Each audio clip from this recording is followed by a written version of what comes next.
स्वागत है हॉरर की दुनिया में। ये कहानी मुंबई में रहने वाले गुप्ता फैमिली की है। मिस्टर गुप्ता काम के चलते अक्सर घर से दूर रहा करते थे। मिस्टर गुप्ता को इसकी आदत तो थी, लेकिन उनके दो बच्चे, नया फ्लैट, नई जगह, अकेले मैनेज करना थोड़ा मुश्किल हो रहा था। 19 जुलाई की रात को मुंबई में जोरदार बारिश हो रही थी। उस रात मिस्टर गुप्ता ऑफिस के काम से घर से बाहर थे और मिसेस गुप्ता अपने दोनों बच्चों को सुलाकर हॉल में टीवी देख रही थी। रात के 12 बज रहे थे, तभी अचानक कमरे से एक अजीब सी आवाज़ आई। मिसेस गुप्ता को लगा कि उनका छोटा बच्चा मोहन अभी सोया नहीं है, वो अभी खेल रहा है। तभी वो गुस्से से बोलती हैं, मोहन तो अभी सोया नहीं है। लेकिन वहाँ पर मोहन नहीं था, बल्कि कोई दूसरा 18-20 साल का लड़का एक अजीब सी ड्रेस पर दिख रहा था।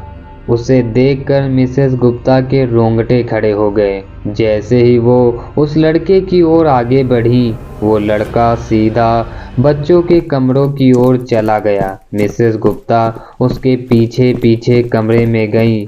उसे बहुत ढूंढा, लेकिन वो लड़का उन्हें कहीं नहीं मिला। पर जैसे ही उन्होंने बच्चों के कमरे की अलमारी खोली, वो लड़का वहीं था। मिसेस गुप्ता ने तुरंत अपने हस्बैंड को फ़ोन किया, लेकिन फ़ोन में नेटवर्क नहीं थे और कोई ज़ोर से दरवाज़ा खटखटाने लगा। मिसेस गुप्ता ने जैसे ही दरवाज़ा खोला, एक बूढ़ी औरत हाथ में फावड़ा लिए हुए दरवाजे पर खड़ी थी। वो बूढ़ी औरत बच्चों के कमरे की ओर आगे बढ़ने लगी।